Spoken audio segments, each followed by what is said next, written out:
Bismillahirrahmanirrahim. Alhamdulillahi rabbil alamin wassalatu wassalamu ala sayyidina wa nabiyina Muhammad wa ala alihi tayyibin at-tahirin wa sahbihi al-muntajabin wa ala jami'i al-anbiya illahi wal mursalin. Me emrin e Allahut, të gjithë mëshirshmit, mëshirplotit. Falënderimet më të sinqerta janë vetëm për Allahun e madhëruar. Paqja dhe mëshira e Allahut qofshin mbi profetin Muhammad, mbi familjen e tij të pastër, mbi shokët e tij të zgjedhur dhe mbi të gjithë të dërguarit dhe profetët e Allahut xhaleshanhu. Të nderuar dëgjues dhe shikues, ju përshëndes të gjithëve me përshëndetjen e bukur islame. Assalamu alaikum wa rahmatullahi wa barakatuhu. Paqja, mëshira dhe beqatia e Allahut qofshin mbi ju. Për ditën e sotme do të flasim rreth temës fundi i atyre që përgënjeshtruan të vërtetat. Në historinë e shoqërive njerëzore ka pasur periudha dhe ngjarje ku të vërtetat janë shtrembëruar dhe jo vetëm kaq, janë manipuluar për interesa të caktuara, duke çuar në pasoja të mëdha për individët, shoqëritë dhe kombet. Fundi i atyre që përgënjeshtruan të vërtetat është një temë që ndërlidhet ngushtësisht me tradhtinë, abuzimin dhe efektet shkatërruese të gënjeshtrave në shoqëri. Ky proces ka ndodhur në mënyra të ndryshme dhe ka pasur një ndikim të thellë në historinë e botës.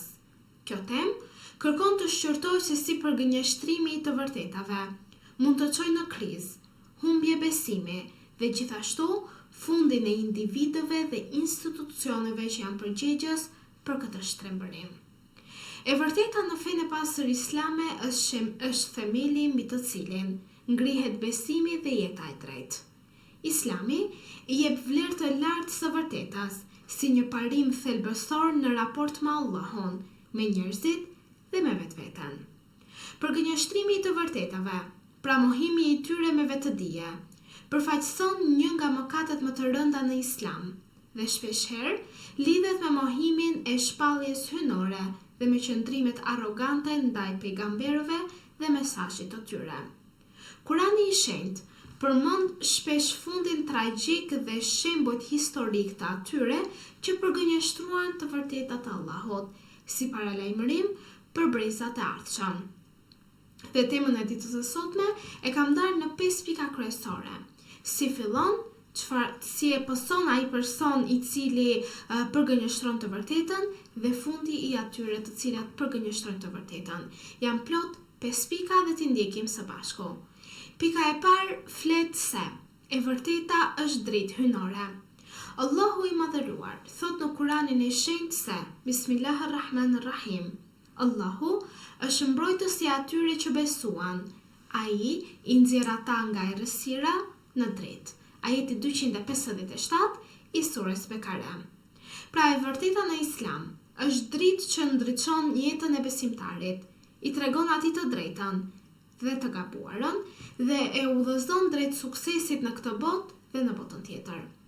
Përballë saj, ata që përgënjeshtrojnë e refuzojnë atë për shkak të krenarisë, interesit personal apo dhe një ignorancës, futen në errësirat e devijimit dhe atë të humbjes.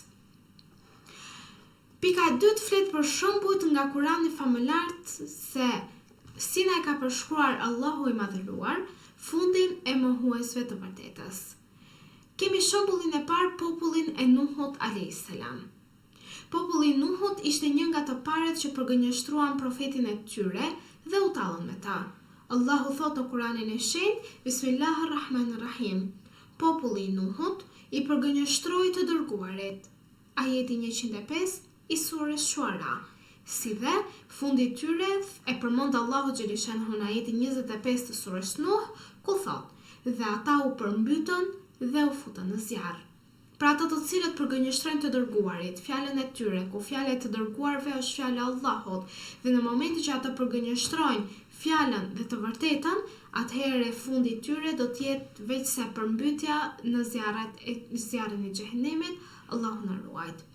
Allahu i dha atyre afat për të pranuar të vërtetën, por kokfortësia e tyre bëri që të shkatërroheshin nga përmbytja dhe më pas të përjetojnë dëshkimin e përjetshëm në ahiret. Ky ishte shembulli i parë. Shembulli i dytë është populli i Adit dhe i Thamudit, dy popull me fuqi dhe qytetërime të zhvilluara të asaj kohe. Por, që e mohuan të vërtetën dhe refuzuan mesazhin e profetit Hud dhe Salihut alayhis salam. Allahu thot në surën Haqqa në ajetin e 6 se Bismillahirrahmanirrahim, ndërsa Adi mohoi të vërtetën dhe u shkatëruan nga një erë fort dhe shkatëruese. Për sa i përket Themudit, ata u shkatëruan nga një zë i tmerrshëm. Ajeti 5 i surës Haqqa. Pra, ky ishte dhe fundi i mohuesve. Në këtë pikë ku disa prej tyre u shkatëruan nga një erë fort dhe disa të tjerë u shkatruan nga një zë i tmerrshëm. Këta shembuj janë një paralajmërim i qartë se si arroganca ndaj së vërtetës sjell shkatërim në këtë botë dhe në ahiret. Pika e tretë, ose shembulli i tretë, është Faraoni dhe pasuesit e tij. Faraoni përfaqëson një nga simbolet më të qarta të përgënjeshtrimit të vërtetës.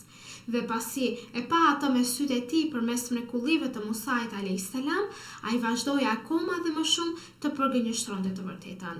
Ai e përgënjeshtroi atë për shkak të krenarisë dhe dëshirës së tij për një pushtet sa më të lartë.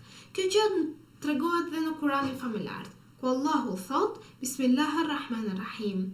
Ai e mohoi dhe nuk e besoi, por e përgënjeshtroi dhe u kthye nga e vërteta. Pastaj, shkoi me mendje madhësitë e popullit të tij dhe u tha: Unë jam Zoti juaj më i larti.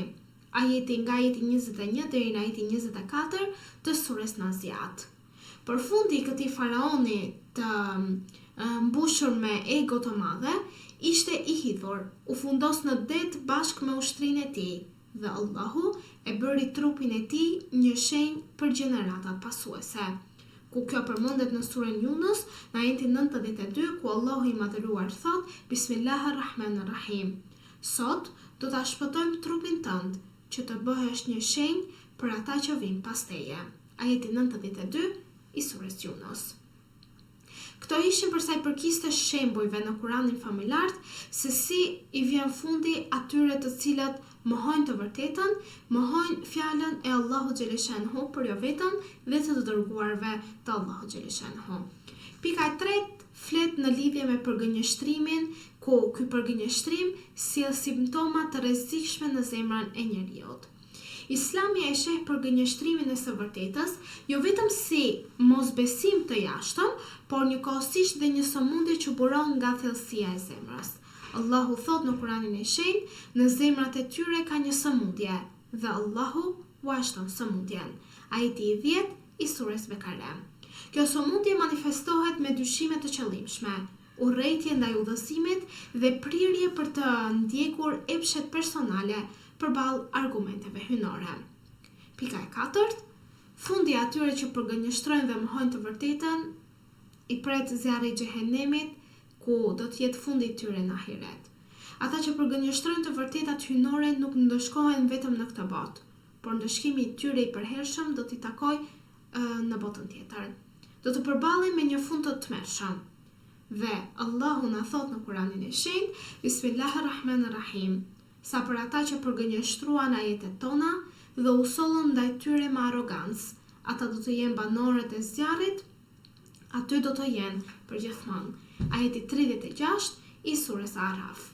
Në ditën e gjykimit, askush nuk do të mund të mohojë të vërtetën, por atëherë do të jetë tepër vonë që njeriu të justifikohet, që njeriu të pendohet, sepse Allahu ja ka dhënë gjithë kohën e tij në këtë botë që ai të kthehet, të pendohet dhe të kthehet nga gabimi i tij dhe të besojë përsëri në Allahun xhaleshanhu dhe në urdhëresat e tij, por njeriu me arrogancën dhe egon e tij të lartë e hedh poshtë të gjithë të mirën e Allahut xhaleshanhu dhe në botën tjetër kujtohet të pendohet, por është tepër vonë sepse portat e pendimit në botën tjetër janë mbyllur dhe atë person i cili nuk pendohet dhe nuk heq dorë nga gabimi dhe nga mohimi e pret ndëshkimi në zjarrin e xhehenemit.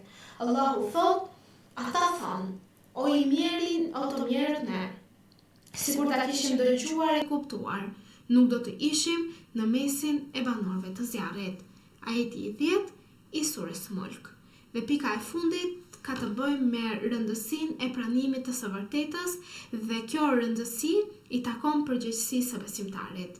Për një besimtar musliman, pranimi i së vërtetës është jo vetëm një detyrë fetare, por një akt në nënshtrimin ndaj Allahut të plotfuqishëm. Pranimi i së vërtetës do të thotë se besimi në Allahun Zotin një dhe të vetëm, besimi në pejgamberët, sidomos në profetin Muhammed sallallahu alaihi wasallam, besimi në shpalljet hyjnore dhe sidomos në librin e fundit qiellor, ku kemi Kur'anin familjar, dhe besimi në ditën e gjykimit dhe pasojat e saj. Profeti Muhammed sallallahu alaihi wasallam ka thënë se të thuash të vërtetën të çon në mirësi, kurse ai i cili nuk thot të vërtetën të çon veç se në humbje. Prandaj, çdo musliman duhet të qëndrojë në anën e së vërtetës, ta pranojë atë edhe kur është e hidhur dhe të jetë mbrojtës i saj në çdo rrethan qofshin ato. Islami pra na mëson se fundi atyre që përgënjeshtruan të vërtetën është i hidhur, i dhimbshëm dhe i sigurt, qoftë në këtë botë ashtu dhe në botën tjetër. Përgënjeshtrimi i të vërtetave hyjnore nuk është thjesht një gabim racional, por një rebelim shpirtëror kundër krijuesit.